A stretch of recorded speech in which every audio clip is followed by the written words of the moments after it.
Welcome to you all. This is our third and final class on boundaries. Thank you so much for your patience. We had a little bit of issue with my audio. So I invite you to come to the head of the mat. We're going to do now about 25 minutes of yoga, including we're going to do this really cool practice at the end, which is called the bubble of peace. So inhale those arms out and up, reach up, and hands come down the midline.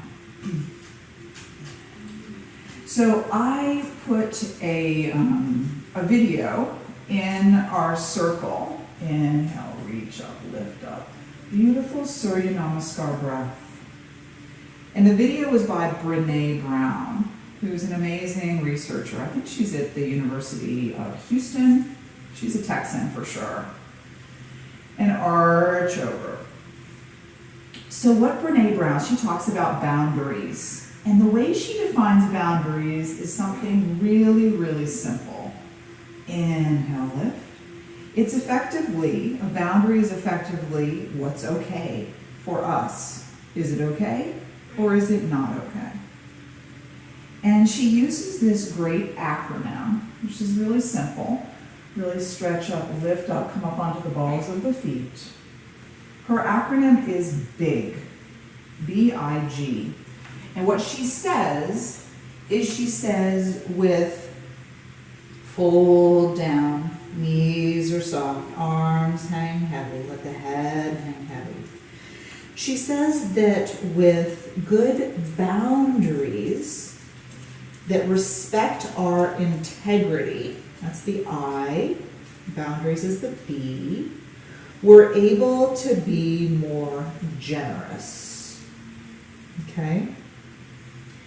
So, and something else that Brené said, which was really interesting, inhale, arch up halfway, flat back, is she said in all of her research, and she does a lot of research on positive psychology, people who are thriving, step that right leg back.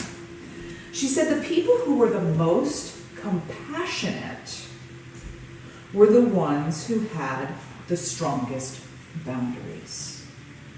Okay? The ones who are the most compassionate are the ones who have the strongest boundaries. And with that said, drop that right knee. She also says, oh, it's like there's an ocean breeze here. That's what I've heard. It's like, yes. It's like Ujjayi breath in the background all the time. I'm sorry, y'all. I don't know what happened. Let those hips relax down. Set the hips back. Toes stay down. And inhale it forward. And exhale back. Toes rise up. So Brené, recognizes that boundaries can be really hard. And another thing that she talked about that helped her make a really powerful shift, inhale it forward, is making a general assumption that people are doing their best. Even when they rub you the wrong way, just assuming, we're all showing up and doing our best in life. Because it helps you come from a more generous place, right? Inhale forward. Curl the back toes under. Ground the hands, step it back. And as I was thinking more about class today, I was thinking about, there's something called proprioception. Such a cool word, proprioception. Plugging the hands in. And if you're not clear on what it was, I certainly wasn't until a few years ago. Bringing the knees down, hands are under the shoulders. It's a sense of where, having an understanding of where our body ends and the world begins. Inhale, lift into your cow. Exhale, arch into your cat. And as part of this work that we're doing, and we're doing so many things, right? As part of this work, we need to have emotional proprioception, where our own emotions end and the world begins. And in this video, arching, chin comes into the chest, Brene Brown talks about how being empathetic is not feeling for someone. It's not like you're feeling the pain for them, you're feeling it with them. Curl the toes, lift the hips. And we're going to do something towards the end of class, which is called the bubble of peace, which is really going to help us with our emotional proprioception. Head hangs heavy, tailbone rises up. So if you're still doing this work, or if you're new to this class, bring that right leg forward, knees right over the ankle. And maybe you're just starting to think about boundaries. This is day 3 for those of you who have been with me. Drop the knee down. I found this resource, which is this paper right here in front of me on the mat. I'm starting to need reading glasses, y'all. I have to really squint at that. So when it comes down to possible signs of ignored or unestablished boundaries, set those hips back. This resource lists out, I think, six possible warning signs. So the first one says, too close. Inhale it forward. And that's total dependence, which is an example of that is I need your approval and support 100% of the time. Exhale it back. Okay, that's when you're super duper enmeshed. Inhale forward. Another one is avoiding conflict. Curl the back toes under. An example of that is if I ignore it, it will go away eventually. Who has not done that? I have done that. I have definitely done that. Right? Be the ostrich. Stick our heads in the sand. Tailbone rises up. Plug those hands in. And again, drop those knees under the hips, hands under the shoulders. And then we have victimhood. Okay? Hands under shoulders, and we inhale and lift into cow. That's when we see ourselves as the victim.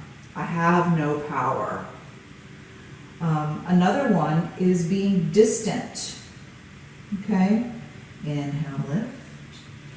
It's due to past real or perceived violations. One is fiercely independent. Like the message here is, I dare you to come close. And we shy away from openness with others. Okay? And then the last one they list out here is invisibility. Not wanting to be seen or heard so that boundaries are not violated. All right? So these were harvested from livestrong.com. So curl the toes, lift the hips, come on up. Walk your dog out. So remember, Brené's simple filter for boundaries is what's okay versus not okay for me. And float the leg up, stretch it up. And Jackie said something yesterday. I think she said it in the comments. She might have said it in Step That Foot Forward. We're coming up into our Virabhadrasana 1. So take your time. I think she said it in the comments of class. She might have said it in circle. Straighten that leg. Long edges of the feet parallel to long edges of the mat. Jackie, is the suspense killing you? What did I say, Laura? Tell me. Soften that knee. Hips are glide forward. And come on down into your pyramid pose. Grabbing your blocks as you need to. Okay, maybe putting your hand on your shin, your hand on your blocks, or you can bring them down onto the mat. So what Jackie said, when somebody asks you to do something, is say to them, hey, do me a favor and give me some time to think about it. And I think for us, that having that be our default response is a beautiful habit, okay? Maybe, I would tweak that a little bit and say, hey, I've got some busy weeks coming up. Let me look at my calendar and see how that fits, okay? Breathing here in your pyramid. And this does a few different things. One, if the person is asking you in person, versus on text or on the phone, set your feet and come on and lift up. Warrior one. Stepping off onto that right foot, coming into crane, Bakasana. Okay, you can float in your crane. Remember, you can take Ahamkara. Remember, we've been doing Ahamkara.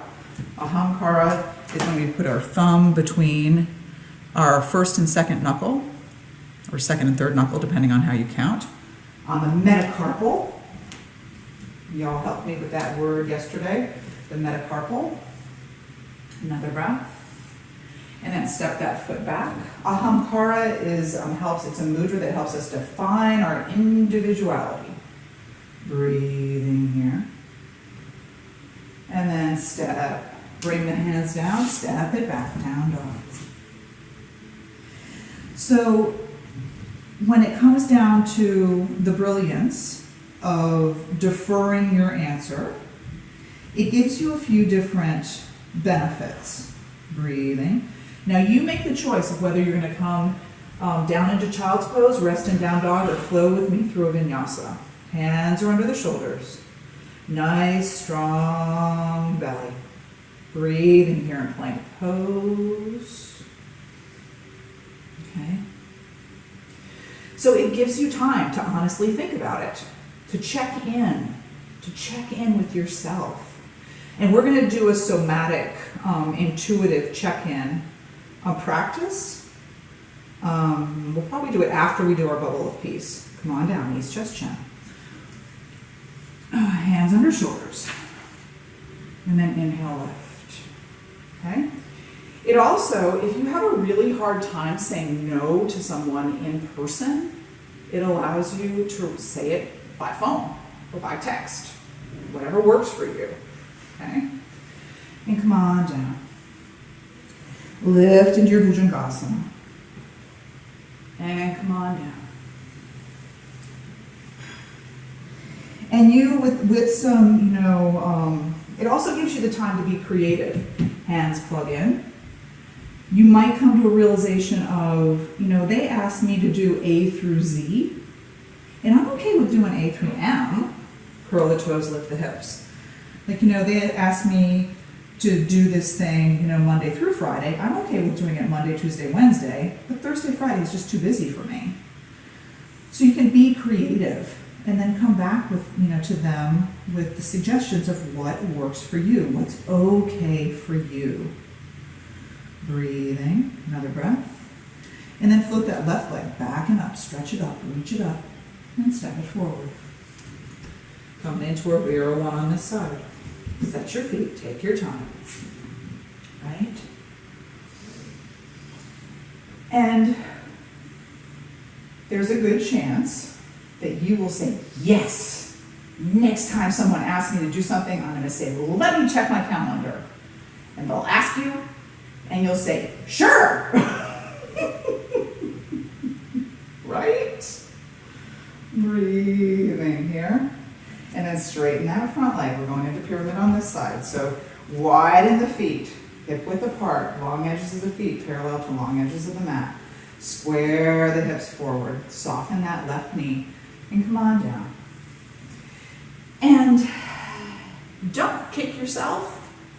This is a lifetime of habitual response, and that means that our brains are wired to respond a certain way. So it'd be like, okay, all right, okay. That didn't go like I hoped it would. But, I'll try again. And when somebody asks you to do something, take a breath. Take a breath and pause. And then say, no, just let me check my calendar. I'll get back to you. All right, that's the practice. Giving yourself space. Another breath. Soften that knee. Come on up, Vira one. And step off onto that left foot. Bakasana. Take Ahamkara if you like. That mudra. Thumb on the side of the index finger. feeling our individuality, feeling our emotional proprioception. It sounds so cool. Where our emotions end and the world begins. The more safe we feel, the more open our hearts will be. So having strong boundaries, step it back. Having strong boundaries means you'll be more loving. You'll be more compassionate. You'll be more genuinely generous. Okay, it seems like it's a little bit of a, not oxymoron, but I guess it could be surprising. Hands either side of the foot, come on down. Down dog. Head and hands heavy. Walk the heels out, walk the feet out, plug the hands in. And again, either come into child's pose, rest in down dog, or flow with me through vinyasa. Oh, that's an interesting one. Carol asked, what if I have a hard time saying no to myself? I want to do everything. Yeah, right? Come on down, onto the belly, hands underneath the shoulders. Well, you know what I would start doing, Carol, is I would start saying, okay, there's only so many hours in the day. And if you choose to do one thing, make a conscious choice and say, okay, what am I going to stop doing? You know, if I choose to add this to my plate so that I'm not overwhelmed, something on my plate has to come off. And then you start prioritizing, right? You start making those choices of what fits in your life and what is most important. Inhale it and exhale down. And this same resource that I've been mentioning, this is actually a school resource. It's called Compassionate Boundary Setting to Build Compassion Resilience. And there are 3 sentences, bringing like more energy into the hands, elbows hug the waist. They're sentence starters. The first one is, I have the right to ask for. And you fill in the blank, okay? I have the right to ask for time to myself. I have the right to ask for respect. Palms plug in. Bow the heart.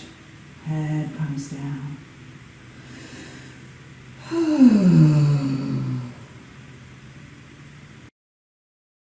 What do you have the right to ask for? What do you feel like you want to embrace more in your life? What is missing? And you know, that can be your affirmation. I have the right to ask for, plugging hands in. Space for my creative projects. I have the right to ask for time with my girlfriends. You know, whatever it is. Breathing here, you're down dog. Another breath. And then walk those feet forward. We're going to do that bubble of peace. It's already 9:25. Okay? Roll it up. And stand. So what I want you to do, remember we've talked about the Anamaya Kosha, right? The physical body. And then we've got the Prana Maya Kosha. The Prana Maya Kosha is the energetic body. So I want you to envision, soften the knees, kind of stand in your Tadasana, palms can be shining forward.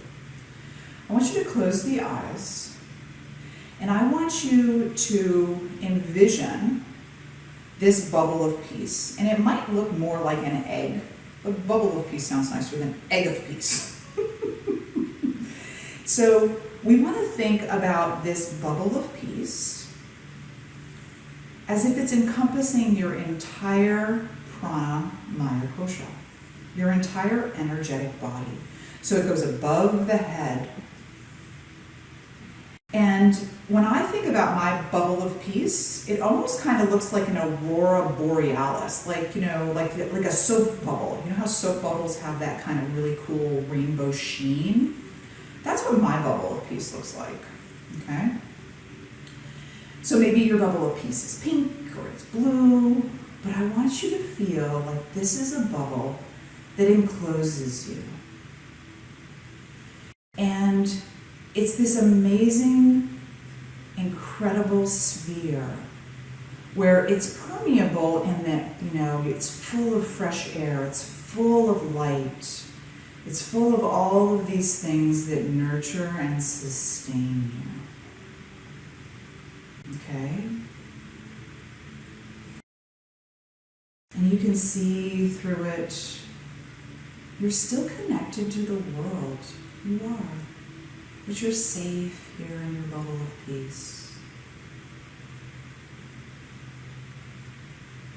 And when there's like negativity out there in the world, anger or fear or whatever it is that, that gets you kind of riled up in a not so nice way, your bubble of peace shields you from those things.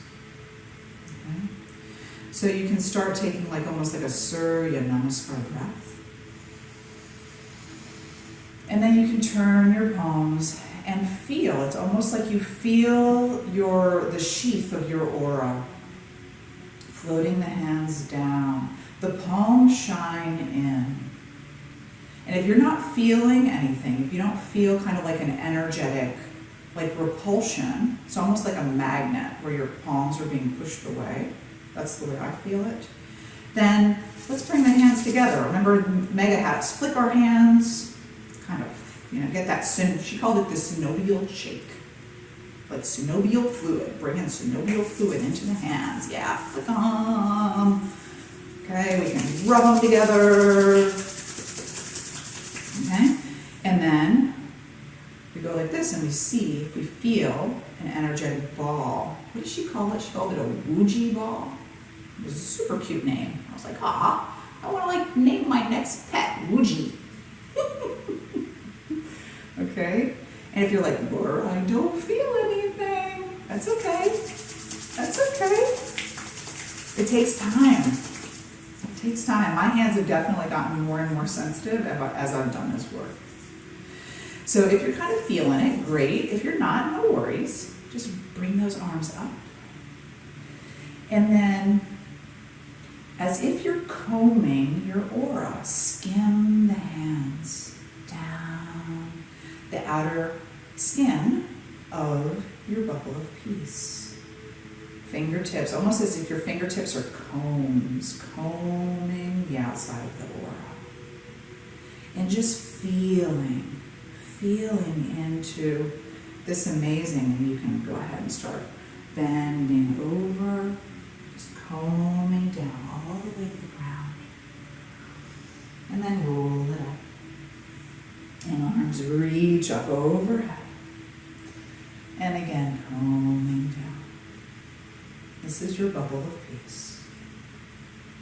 Keeping all the beautiful good stuff in and helping you just have that sense of, okay, this is my boundary. This is, what helps keep me safe.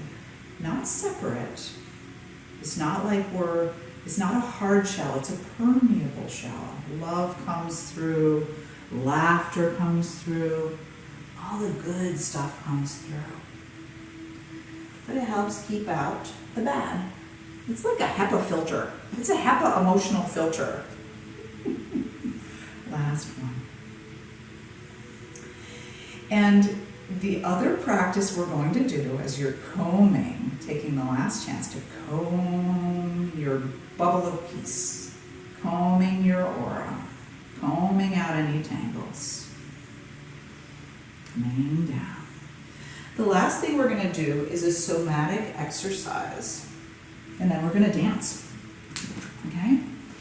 So this somatic exercise really helps you plug into your intuition. We've done it before. So you're going to come to standing, and you're going to have your palms shine forward, and it's almost like a truth detector. I was about to say lie detector, but it's a truth detector. So the first thing you do is you say something which you know the answer to. Like you say, my name is Laura.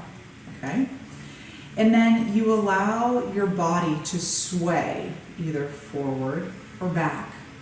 And that's your yes. For most people, swaying forward is yes, and swaying back is no.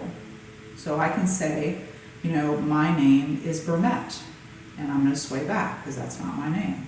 Because for me, no is back and yes is forward. And then when it comes down, you know, we've used Jackie's guidance of saying, you know, hey, let me think about that request. And then you take your time, and if you're honestly on the fence, you say to yourself, and you don't say should. Should I water the neighbor's plants? Don't use should, okay? You say, you know, I feel okay with watering the neighbor's plants, okay?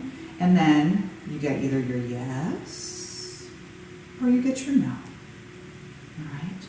Don't say should, because if you say should, it might be yes, yes, yes, yes, yes all the time, right?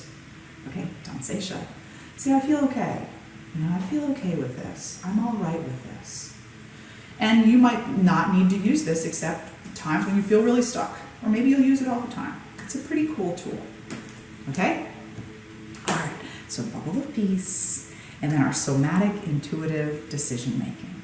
All right, so thank you so much for joining me for the yoga side of things. We are now transitioning.